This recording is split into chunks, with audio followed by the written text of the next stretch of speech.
안녕하세요. 수능 Q&Q 특강 단기종합 함께하고 있는 보거쌤 신지연입니다. 자, 우리가요 1강, 2강을 통해서 알게 된 것들 여러분들 복습 잘했나요?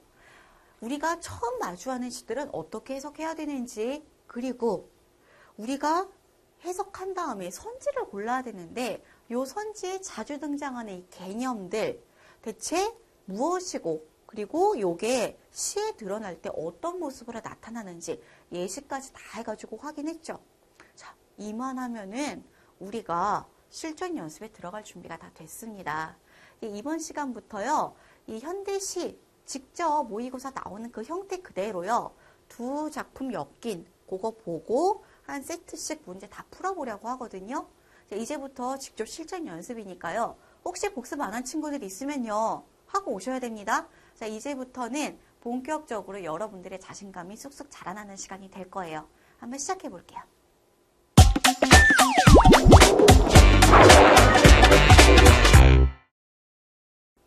자, 우리가 실전 연습 1번 같이 보면요, 작품이 두 개가 엮여 있어요. 정지용 시인의 비, 그리고 박용래 시인의 월훈, 이렇게 엮여 있는데, 자, 여러분들이 만약에 1강, 2강을 안 들었으면은 저 이 작가 이 시 몰라요. 작가 이름도 처음 들어요. 이런 친구들도 있을 수 있겠지만 이제는 그러지 않다는 거 확인했죠. 우리가 배운 대로 해석하는 거 한번 들어가 볼게요. 실제 시험 시간에는요, 우리가 막 이렇게 새까맣게 필기하면서 공부하듯이 그렇게 안 해도 되고요. 실제 1강에서 언급했던 딱 그 정도만 파악해주면 되거든요. 자, 일단 제목을 한번 볼게요. 비래요. 비가 소재인가 보다 라고 한번 생각을 해볼 수가 있겠습니다. 자, 이게 1, 2, 3, 4, 5, 6, 7, 8 이렇게 돼 있는 거예요, 연이. 이렇게 보니까요, 돌에 그늘이 차대요. 그늘이 찼다? 자, 지금 돌이 있는데요, 여기에 그늘이 이렇게 많이 찼대요. 그 얘기는 곧 뭔가 먹구름이 몰려서 해를 가려버렸다는 얘기죠. 자, 그리고 따로 몰리는 소소리 바람이래요. 이 소소리 바람은 우리 지금 어휘 해설은 이건 달려있죠. 차고 매서운 바람이라고 하는데, 해가 지금 가려가지고요, 돌에도 그늘이 졌고 그 다음에 굉장히 차고 매서운 바람이 불고 있어요. 우리가 여기서 알 수 있는 거 바로 이거죠. 왜 비 내리기 전에 하면서 바람 불 때 있잖아요. 그럼 우리가 길을 가다가 갑자기 날씨가 이렇게 변하면 비 내리려나 봐 하면서 이제 급하게 우산을 사러 간다든가 아니면 어디 건물 안으로 뛰어들어가죠. 지금 그 상황입니다. 자, 근데 앞서거니아야 꼬리치날 리어 세우고 종종 다리 까칠한 산세 걸음걸이라니. 자, 우리가 요거는요, 제목과 연계해서 이해해야 됩니다. 잘못하면요, 꼬리를 치날리어서 세우고 있고 그 다음에 다리가 까칠한 산세라고 해서 지금 비가 내리려고 하는데 새가 있나 봐요, 이렇게 해석할 수가 있거든요. 그러니까 제목을 보세요. 비란 말이에요. 비와 관련됐단 말이에요. 자, 그러면은 얘가 뭔가 비유적인 표현이겠거니 라고 생각을 해주는 게 맞겠죠. 자, 지금요, 이게 뭐냐면요, 빗방울이 타다타다 떨어지는 그 모양을 산세에 비유한 거예요. 왜냐면은 앞서건이 아니라 꼬리치날 리어 세우고 유리창이에요. 비가 오면요, 타다다다 이런 식으로 모양 남기죠. 바람이 좀 세게 불면 뭐 이런 식일 겁니다. 자, 이걸 보고 꼬리를 치날리어 세우고 있다라고 한 거고, 이게 마치 까칠한 산세의 걸음걸이 같다. 새가요, 흔적을 이만하게 남기지 않죠. 이렇잖아요. 흔적을 남겨도. 그래서 이게 비가 남긴 모양, 비 내리는 그 빗방울이 떨어지는 모양과 닮아있네, 산세랑. 이렇게 생각을 한 거예요. 엄청 참신하죠. 자, 그 다음에 이렇게 비가 내리기 시작했다라는 거 여러분이 인식을 했죠. 그 다음에 여울지어 수척한 흰 물살이 갈갈이 손가락을 펴고, 여울을 졌다는 건 어느 정도 이제 같이 물이 지어졌다는 거죠. 자, 그 다음에 흰 물살을 잃었대요. 수척하다라는 걸로 봐서 이게 엄청 많이 있진 않아요. 비가 무슨 뭐 홍수 오듯이 온 건 아닌데 최소한도 지금 봤을 때 어느 정도 가느다란 물결은 이런 것 같아요. 자, 얘네가 손가락을 폈다라는 거는, 자, 그래. 파란색으로 해볼게요. 물이니까. 비가 이렇게 내려요. 어느 정도 땅에 고여갖고 이렇게 막 가는데, 그리 크진 않습니다. 지금 상황이. 근데 갈갈이 손가락을 펴다니 이게 무슨 얘기일까 싶을 수 있는데, 왜 이 빗물이요. 땅에서 흘러가는 걸 보면은 땅의 모양 그대로 따라가죠. 그거를 보다 보면요. 이렇게 막 갈라져요. 이런 거 보신 적 있죠? 운동장 같은데 모퉁이에 흙이 좀 울퉁불퉁한데 이런 데 보면요. 이런 식으로 울퉁불퉁한 흙을 따라서 갈래갈래 막 찢어지잖아요. 이 여울지어 있는 이 물살이 이렇게 일직선으로 퉁퉁하게 내려가지가 않죠. 흙 모양, 바닥 모양 따라서 여러 갈래로 갈라지는 걸 보고요. 흰 물살이 갈갈이 손가락 폈다라고 한 거예요. 참신함이 끝이죠. 저는 개인적으로 이 시 처음에 볼 때 정말 놀랐었어요. 우리가 이 비 내린다는 건 정말 흔한 현상인데, 와, 어떻게 똑같은 비를 보고도 이런 식의 시를 써내려갈까? 시인은 정말 남다른 사람들인가 봐 라고 생각을 했었어요. 자, 그 다음에 이렇게 구구구 내려가는데, 멎은 듯 새삼 돋는 빛낮.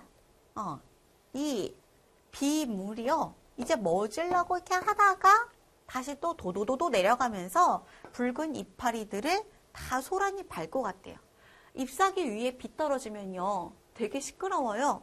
그래서 소란이 다 밟고 간다라고 얘기를 해준 거예요. 와, 되게 참신하다. 화자가 비를 관찰을 하고 있고요. 그리고 이 비를 관찰하면서 이거를 굉장히 세세하게 묘사를 했다. 비유, 산세에도 비유를 했고 손가락을 편다 라고 하면서 의법도 썼네 라는 거 확인할 수 있죠. 그래서 이 비가 내리는 이런 모습들을 보면서요. 이 자연현상을 굉장히 감각적으로 표현을 했다. 소란하게 밟고 간다. 이거 청각이죠? 이런 식으로도 표현을 해줬구나. 이 정도 여러분들이 딱 처음 마주했을 때 잡아낼 수 있으면 된 겁니다. 자, 그 다음에요. 박용래 시인의 월훈이란 시예요. 자, 이 시요. 일단 아무런 편견 없이 읽어보는 시간을 가질게요. 처음부터 설명을 하면 여러분들이 이럴 수가 있는데 그런 거 없이 한번 텍스트만 읽어보면요. 자, 첩첩선 중에도 없는 마을이 여긴 있대요. 이게 강기슭에서도 안 보이고 모래 쪽에서도 안 보이고 허방다리를 드러내야 보이는데 갱속 같은 마을이래요.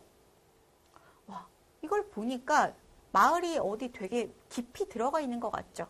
자, 그리고 콩깍지처럼 후미진 외딴 집인데 이 외딴 집에 사람은 있나 봐요. 불빛이 켜져 있고 창문이 모가빛이래요. 이제 창문에 어느 정도 불빛이 비친 모습을 얘기하고 있는 것 같아요. 그러면서 얘기해요. 긴 밤이라고 합니다. 긴 밤. 외딴 집 노인이 그 외딴 집에 사람이 사는데 물을 깎기도 하고 고구마 깎기도 하다가 집단 지보리기의 설레임을 듣는데 막 귀를 모으고 듣는데요. 이름 모를 새들의 온기를 생각하고 숨을 죽이고 생각한다고 합니다. 굉장히 고요한 것 같죠. 지보라기의 설레임을 들을 정도면은 혼자 있는 시간이 길고 굉장히 외로울 것 같다는 생각 들지 않으세요? 새들의 온기, 이름 모를 새들의 온기를 생각한다는 걸로 봐서 지금 혼자 살고 있는 외딴집 노인이니까 좀 지금 상태가 외롭고 쓸쓸한가? 라고 유추도 가능하고요. 자, 귀뚜라미가 운대요. 여기에서. 노인의 자리맡에 기침소리도 없을 양이면은 겨울 귀뚜라미가 우는데 때를 지어 울고 벽을 무너지라고 웁니다. 라고 하면서 왠지 그 울고 있다는 그 느낌. 외딴 집에서 노인의 기침소리가 다 없어질 양이면은 귀뚜라미가 울고 있다. 노인이 아까 느꼈을 그런 외로움과 슬픔, 쓸쓸함의 감정을 얘가 훨씬 더 부각시켜주는 것 같죠. 그래서 어느덧 밖에는 눈발이라도 치는지 펄펄 한방눈이라도 흩날리는지 창호지 문살에 월훈이라는 게 돋는데요. 밤이고 달이 떠 있고요. 지금 외딴 집에 노인이 혼자 있는데 정말 사소한 것의 소리를 듣고 사소한 데서 온기를 느낄 정도로 지금 좀 쓸쓸한 것 같아요. 그래서 귀뚜라미도 우는 것 같아요. 끝났습니다. 여러분들 이 정도로 읽어내려가면 끝난 거예요. 자, 근데 월훈이 뭔지 몰라서 이제 제목을 우리가 잘 파악을 못했는데 월훈 정도면요. 이게 실제 모의고사에 나오면요. 여기에 이렇게 별표 달려서 단어 풀이가 들어갈 거예요. 그럼 그때 그걸 보시면 되는데 월훈이 뭐냐? 달물입니다. 달 언저리에 이렇게 동그랗게 태가 같이 뜰 때가 있죠. 그거 얘기하는 거예요. 아, 지금 이게 어떤 배경을 얘기해주고 있죠. 공간적인 이런 분위기, 배경을 조성해주는 달에 대해서 얘기해주고 있구나. 자, 지금요, 우리가 파악했죠? 이 마을이 하나 있는데 이 마을이 굉장히 깊은 산 속에 있다라는 거 확인을 했고, 자, 여기에 콩깍지처럼 후미진 외딴 집이 있대요. 자, 마을과 외딴 집의 풍경을 얘기해줘요. 자, 지금요, 막 사람이 복작복작하고 막 먹을 거 많고 막 그런 이미지는 아니죠. 지금 여기 외딴 집이 이렇게 있는데 어쨌든 사람이 있어요. 그래서 불빛이 켜져 있습니다. 여기에 살고 있는 사람, 외딴 집에 살고 있는 사람이 딱 한 명이에요. 외딴 집 노인이요. 자, 여기서 지금 뭐 하냐면요. 물을 깎고 고구마 깎다가 지보라기의 설렘도 듣고요. 이름 몰래 새들의 온기도 생각해요. 이 지보라기의 설렘을 들을 정도라면은 엄청 지금 고요하고 찾아오는 이도 없는 것 같아요. 그러니까 이런 게 들릴 정도죠. 아, 지금 굉장히 외로운 상태구나 라는 거 알 수가 있고 이름 모델의 새들의 온기를 생각한다는 걸로 봐서 이름 모델 새들의 온기를 생각한다는 걸로 봐서 지금 이 화자 어때요? 간절한 기다림, 어떤 온기, 따뜻함, 정 이런 걸 기다리고 있는 것 같다라고 알 수가 있죠. 그래서 생각을 하는데 이 기침 소리도 없어질 정도면 귀뚜라미가 운대요. 때를 지어 울고 벽이 무너지라고 옵니다. 지금 외딴 집에서 노인이 혼자 있는데 지금 이 외롭고 쓸쓸한 이 감정을 귀뚜라미가 운다를 통해서 더 부각시켜주죠. 그래서 이 겨울밤에 노인이 굉장히 외로운 상태이면서 또 겨울 귀뚜라미가 운다라는 것을 통해 노인의 외로움을 이런 식으로 더 부각시켜주는구나. 우리가 확인할 수 있었고, 자, 그리고 마지막은 이 배경 묘사로 끝나게 되죠. 자, 여기에서 얘기해주는 거, 달무리가 비치는데 지금 창호지 문살에 월훈만 이렇게 돋고, 지금 그 외에는요, 뭐가 없어요.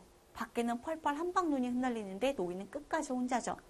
그래서, 지금 여기에서 외로운 노인이 등장을 하는데 화자가 이 노인에 대해서 어떤 느낌으로 바라봐요? 안 됐다, 안타깝다 하는 연민 어린 시선이 드러나죠. 그래서 이 외딴 집이라는 이 공간, 하필이면 또 외딴 집이야. 나가서 경로당이라도 갈 수 있으면 좋을 텐데 홀로 딱 동떨어져 있는 아주 깊은 마을의 외딴 집. 그리고 노인의 기침 소리가 다 사그러갈 때쯤 때를 지어서 운다라고 나온 이 귀뚜라미들이 노인의 외로움을 심화하고 있다라는 거. 요거 정도 잡아줬으면은 여러분들 다 파악을 한 겁니다. 자, 그래가지고요. 우리가 이렇게 두 가지 시를 마주했는데 이제 이렇게 해석한 시 바탕으로요. 실제 문제 풀리는지 확인해 보러 갈게요.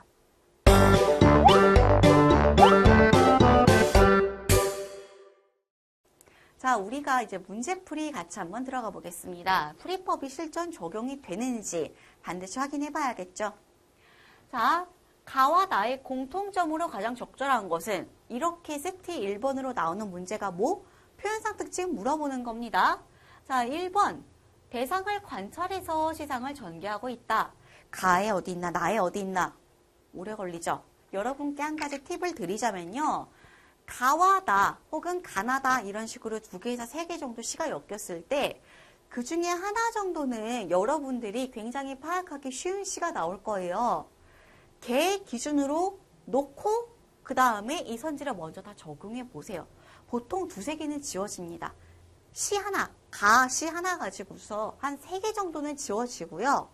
그 다음에 남은 선지를 나 2번, 4번이 남았다. 나와가지고 2번, 4번 대조해 보면은 쉽게 뽑혀요. 그래서 처음부터 이게 이 가에도 있나 나에도 있나 이러지 마시고 공통점이니까 일단 가만 가지고 1, 2, 3, 4, 5 선지 다 따져준 다음에 남은 거를 가지고 나, 다 같은 시랑 비교해 주시면은 여러분들이 훨씬 빠르고 정확하게 답을 찾으실 수 있으실 거예요. 자, 근데 지금은 연습하는 데니까 한 선지당 각각 다 시를 따져보기로 해요. 가, 나의 공통점으로 가장 적절한 걸 찾았습니다. 자, 지금 대상을 관찰하여 시상을 전개하고 있다라고 해요. 자, 대상을 관찰, 뭔가 보고 계속 얘는 지금 이렇게 하고 얘는 지금 이렇게 하고 저기 가면 저렇게 하는구나. 화자가 시적 대상을 관찰하고 있느냐 없느냐죠. 시적 대상은 어떤 소재나 재재에 해당한다고 했어요. 자, 지금 가시에서는 뭐예요? 비 내리는 거 관찰하고 있죠. 비가 시적 대상이에요. 나에서는요. 화자가 외딴집 노인을 관찰하고 그대로 써준 것 같지 않아요? 그쵸? 그래서 이거 처음부터 답이 나오긴 했습니다. 그래도 우리 끝까지 선지 따져봐야죠. 한계 상황을 극복하려는 의지를 표출하고 있다. 한계 상황이면은 헉헉헉 나 이사 가면 죽을 것 같아 요옥인데 요옥 나왔어요 여기. 여기서 한계 상황 자체가 제시된 거는요. 찾을 수가 없어요. 모두 찾아볼 수가 없습니다. 자, 그 다음에 미지의 세계에 대한 동경의식 역시 마찬가지요. 미지의 세계, 뭔가 잘 안 알려지고 뭔가 미스테리한 세계에 대해서 나 저기 가보고 싶어. 역시 찾아볼 수가 없고. 자, 그 다음에 현실의 상황과 대비되는 자연적 상황이다. 자연적인 상황이 묘사가 드러나긴 하는데 이게 현실과 대비해서 자연은 역시 최고야. 뭐 이런 얘기한 적이 없죠. 자, 그 다음에 부정적 현실에 직면한 화자의 내적 고뇌. 가에서 절대 없고요. 나 역시도 물론 이 노인이 외로움 때문에 어쩜 내적으로 조금 쓸쓸함과 안타까운 그런 감정을 가지고 있는 건 맞는데 부정적인 현실에 직면하지 않았습니다. 아니에요. 가에서는 그냥 관찰만 하고 있고 나에서는 그 대상에게 관찰을 하면서 연민을 느끼고 있다. 요거죠. 그래서 공통점으로 가장 잘 맞는 건 1번이 되겠고요. 자, 그 다음에 이렇게 보기 활용하는 문제가 보통 3점짜리 타이틀 달고 잘 나오죠. 이런 문제 해결하시려면은 여러분들이 일단 보기는 빼놓지 않고 잘 읽어주셔야 돼요. 보기 내용이 좀 길고 복잡하다? 라고 한다면은 마치 비문학 독해하듯이 읽어 내려가줘야 됩니다. 대강 읽고 고른다던가 아니면은 이 선지만 읽고 고른다거나 큰일 나요. 가를 감상한 내용이래요. 보기를 참고해서 가를 감상한 내용이 선지입니다. 여기서부터 확인해 주는 게 맞죠. 자연물에 대한 섬세한 묘사가 돋보인다. 화자는 비가 내리기 직전부터 그랬죠. 돌에 이제 그늘이 점점 차오르고 있는 그 상황부터 시작해서 비가 내리는 동안에 일어나는 자연의 변화를 다양한 감각적 이미지와 비유적 표현을 통해 세밀하게 보여주고 있다. 자, 이게 포인트 내용일 거예요. 자, 이걸 바탕으로 감상을 했다고 합니다. 자, 1번 돌에 그늘이 찼다라는 거는 하늘을 덮은 먹구름의 그림자가 돌에 들이운 모습을 표현한 거.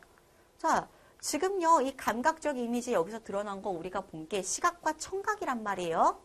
자, 1년에서 확인 가능했죠. 비가 내리기 직전에 이 먹구름의 그림자가 덮쳐가지고 당연히 서늘한 기운이 오죠. 바람 불고 있다라고 했습니다.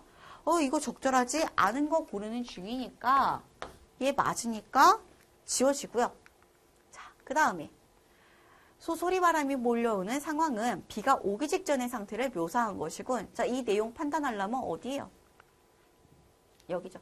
비가 내리기 직전부터 라고 했어요.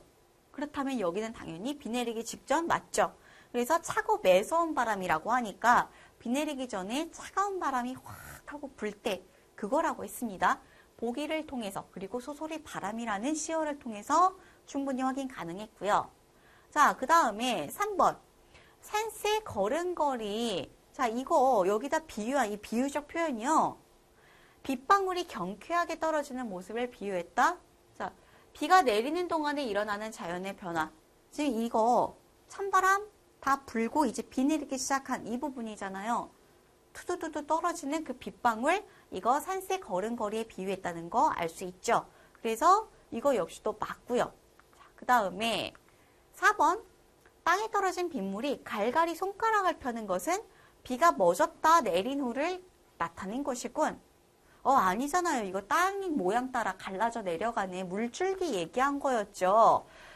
자, 여기에서 근데 헷갈릴 수도 있죠. 멎을 수도 있잖아요. 라고 얘기할 수도 있는데, 자, 화자가 뭐에서 뭘 얘기해요? 비가 내리기 직전부터요.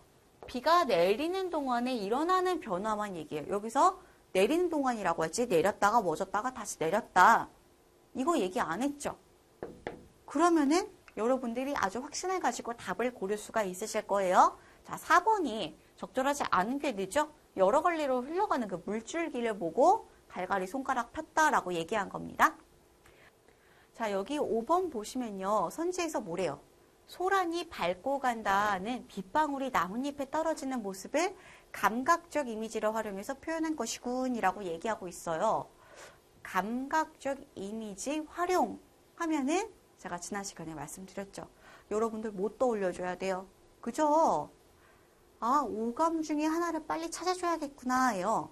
자, 근데 되게 친절하게 구절을 딱 잘라줬단 말이에요. 시 전체의 감각적 이미지가 어디 있지? 이렇게 안 물어보고요. 이렇게 구절을 딱 특정해 줬어요. 자, 소란이 밟고 간다? 소란이. 우리가 귀로 들을 수 있는 거죠. 밟고 가는 그 소리. 자, 그러면은 이거는 뭐?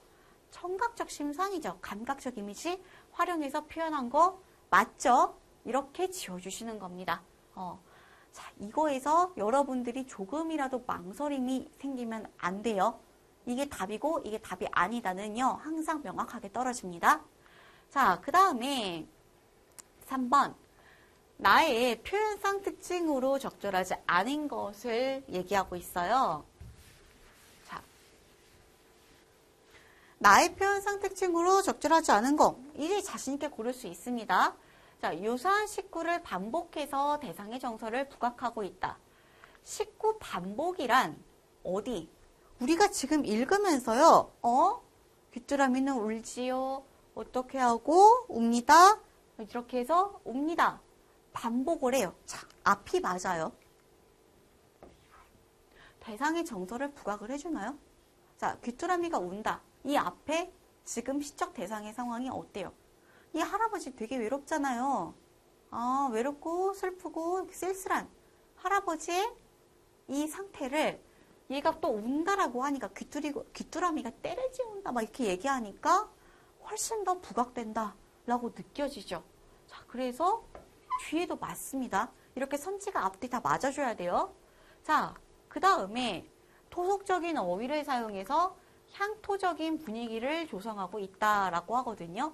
지금 여기에서요. 허방달이라든가 봉당이라든가 집단 이런 거 토속적 어휘죠. 여기에 해당이 됩니다.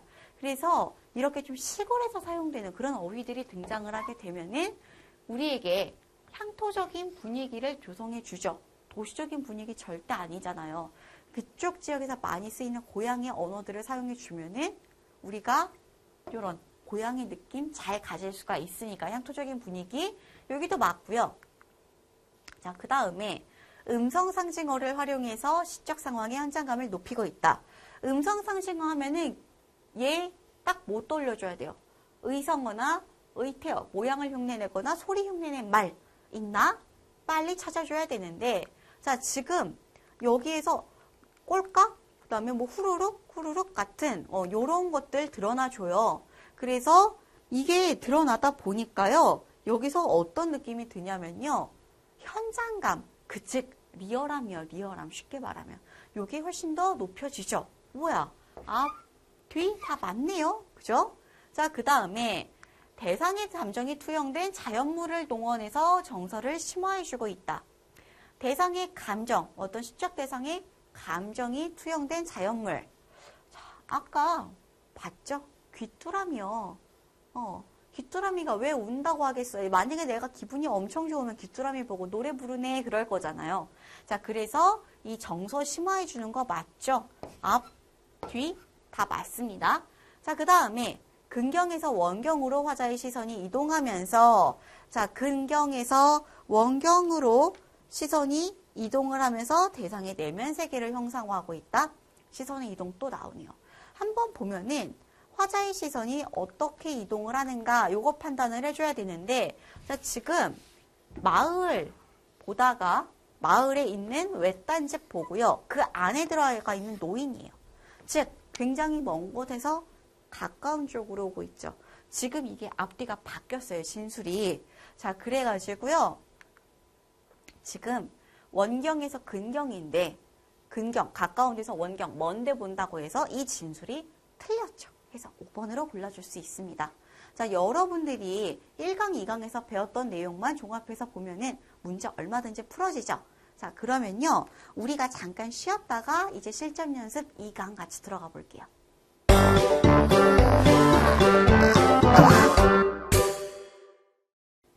자, 그 다음에 우리가 만나볼 시는요. 김강규 시인의 서울꽝 그리고 황동규 시인의 우포늪이에요. 둘 다 저는요. 이런 시 처음 봐요. 자, 하지만 아무 문제 없다고 얘기했습니다. 한번 들어가 볼게요.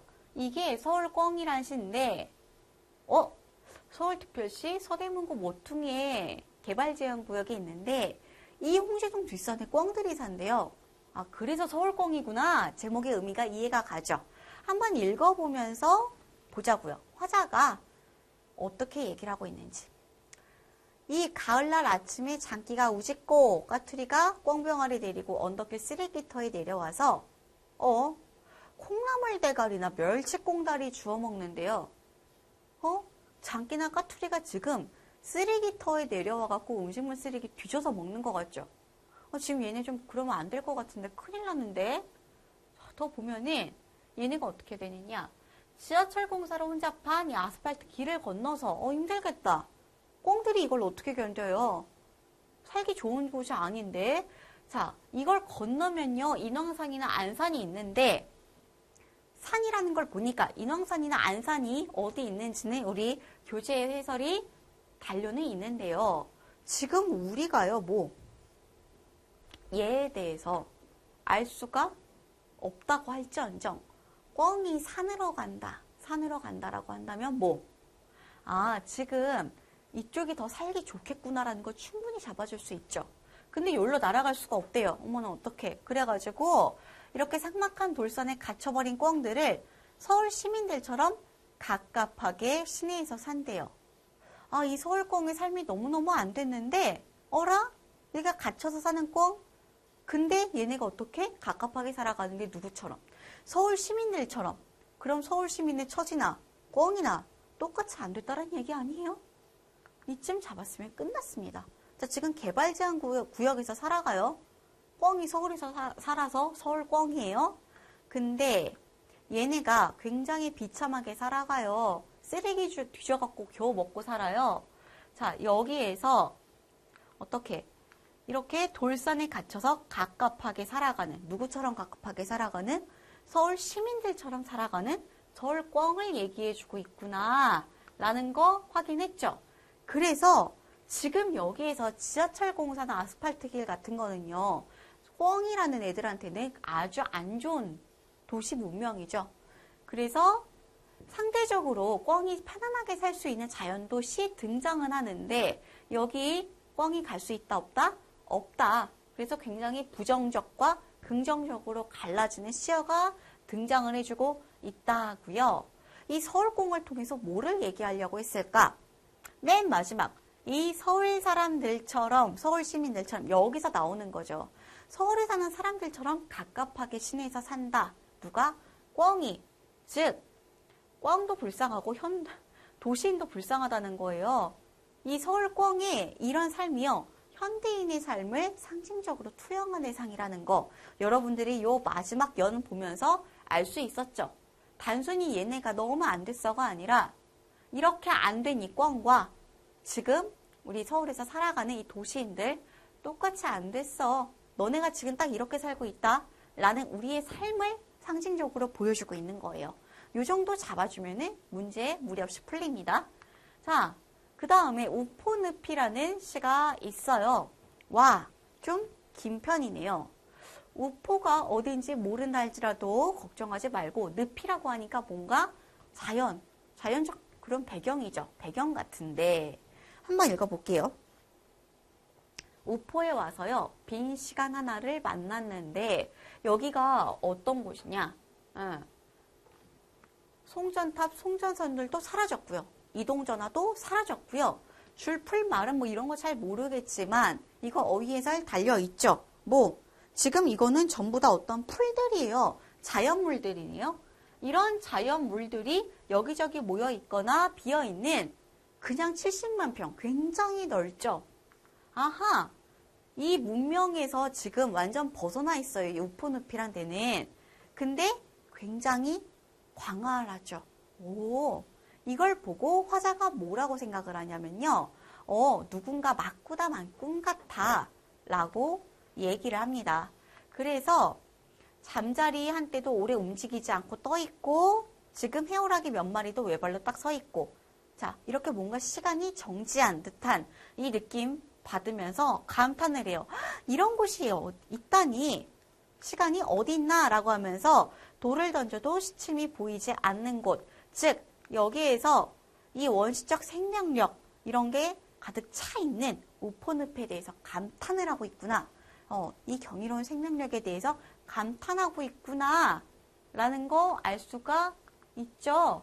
자, 그래서 여기서도 역시 현대 문명이 등장을 해주고요. 현대 문명을 상징하는 시어가 있고 또 자연을 상징하는 시어들이 있어요. 자, 근데 요 대조를 통해서 이런 게 전혀 없는 이 우포늪에 와서 요런 자연들을 만나고 와! 이런 곳이 있다니 라고 영탄법으로 감탄을 하잖아요. 그래서 우포늪의 원시적 생명력에 감탄을 하고 있다라는 거 우리가 파악을 할 수 있죠. 야, 요 정도 파악했으면 됐습니다. 이제 잠깐 쉬었다가 문제 풀어보러 가볼게요.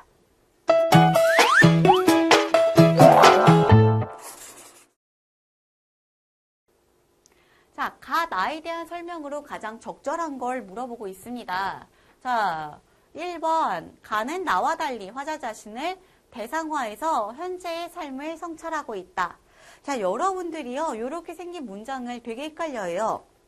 일단은 판단하실 때 가는 나와 달리, 나는 가와 달리 되게 헷갈리거든요. 그러면요, 이게 없다고 생각을 하세요.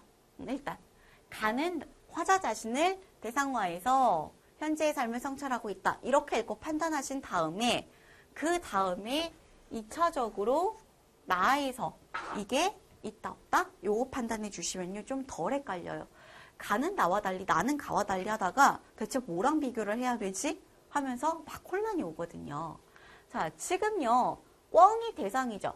꿩이 대상인데 여기에 대해서 현재의 삶을 성찰한다? 도시의 삶, 도시인의 삶이요. 이거 성찰하고 있잖아요. 아, 그러면은 지금 화자 자신을 성찰한다.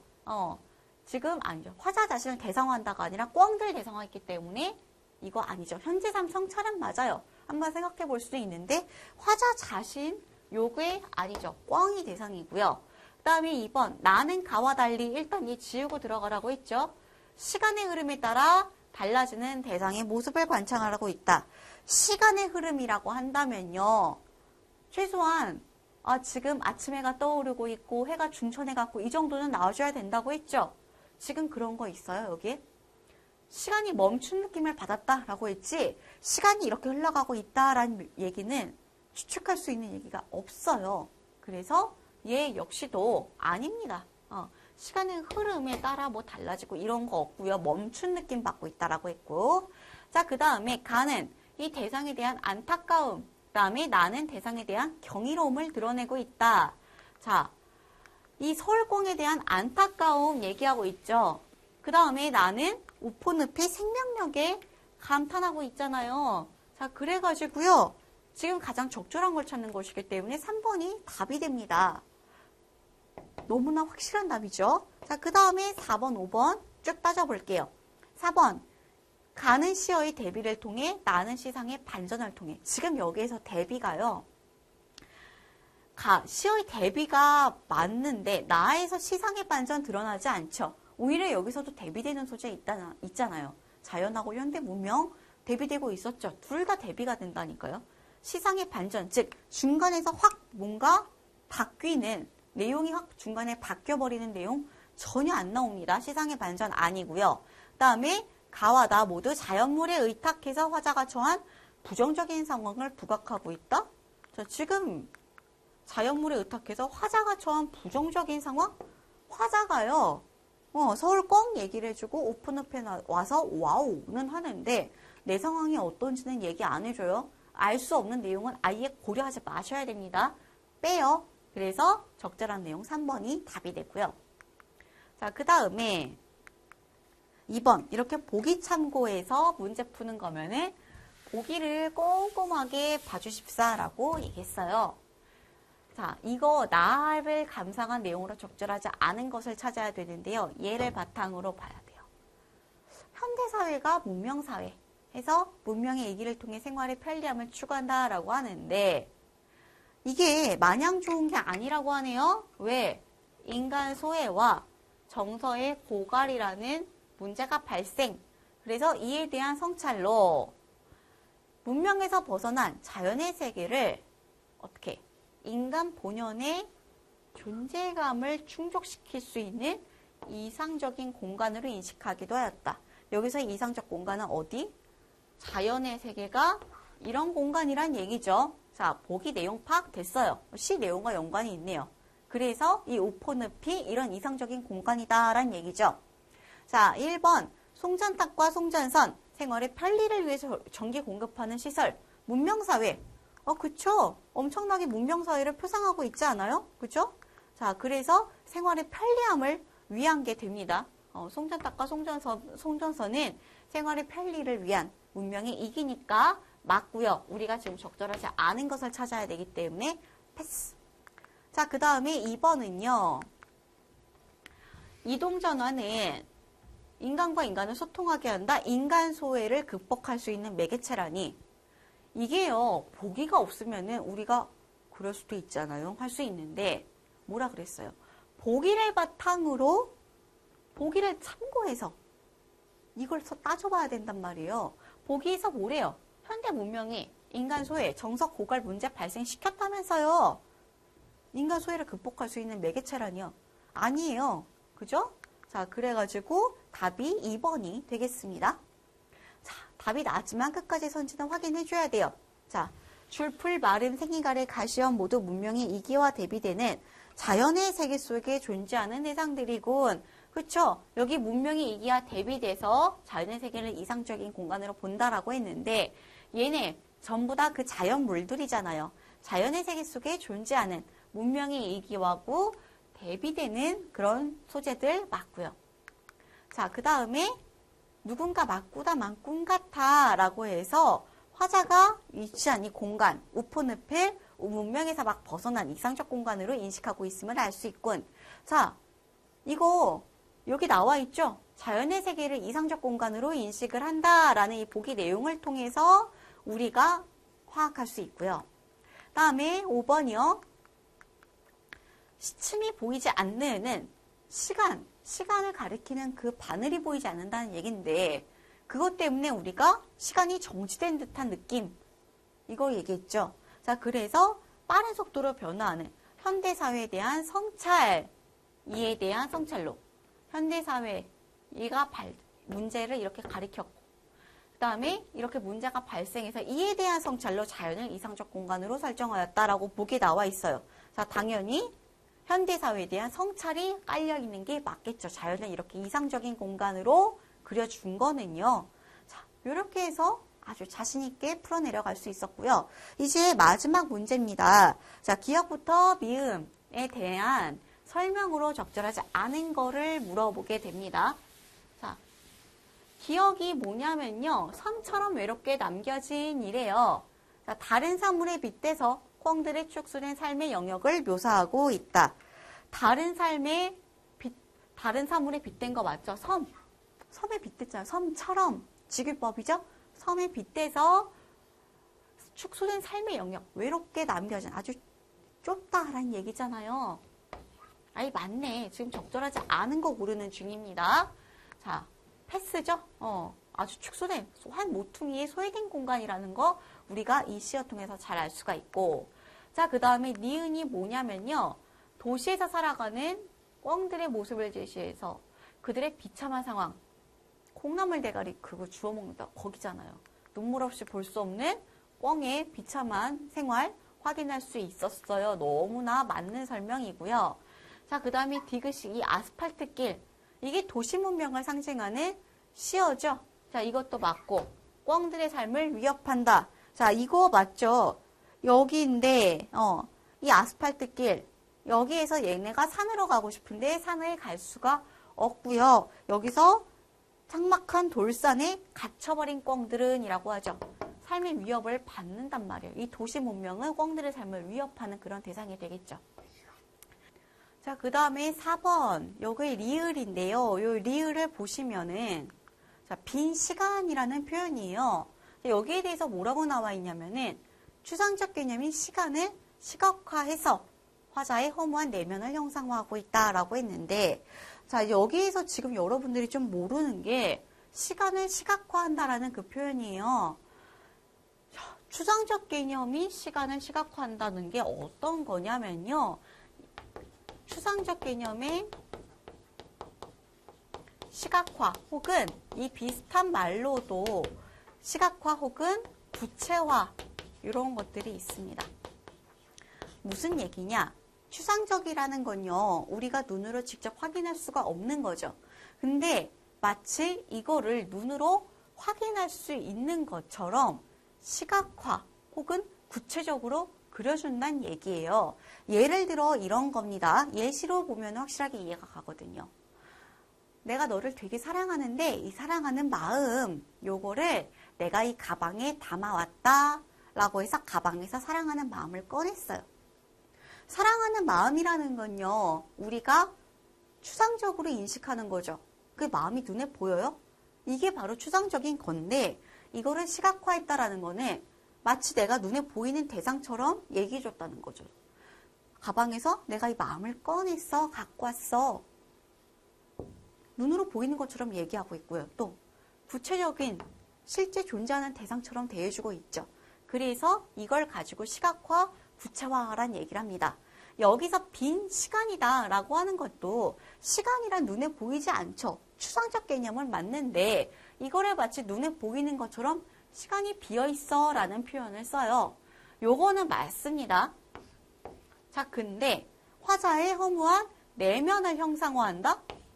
이게 아니죠. 그냥 오퍼는 보면서 와, 시간이 다 멈춰있는 것 같아.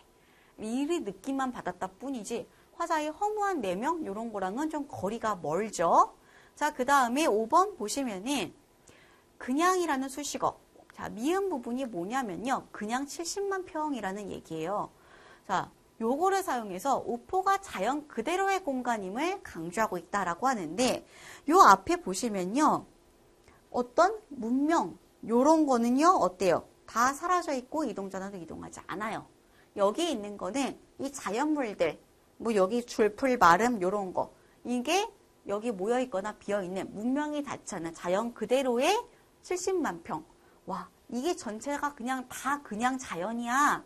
이 70만 평이라는 넓은 공간이 그냥 자연이야 라는 거죠. 그래서 이 그냥이라는 수식어가 자연 그대로의 공간임을 굉장히 강조해주고 있는 거예요. 그냥 이건 전체가 이 전체가 그냥 다 자연이더라 라는 이 뉘앙스로 받아들이시면 됩니다.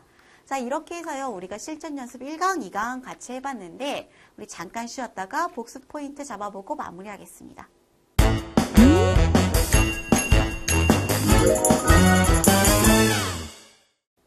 자, 오늘의 복습 포인트는요. 여러분들이 시 해석하는 걸 외워야 되는 거 절대 아니죠. 이거를 어떻게 접근해야 되는지 그 방식에 대해서 다시 한번 짚어보겠습니다. 우리가 기본적으로 시 해석하는 방법 배웠어요. 그거에 플러스 알파로 더해줘야 되는 게 뭐냐? 자, 일단 알고 있는 거 좀 정리를 해보자면요.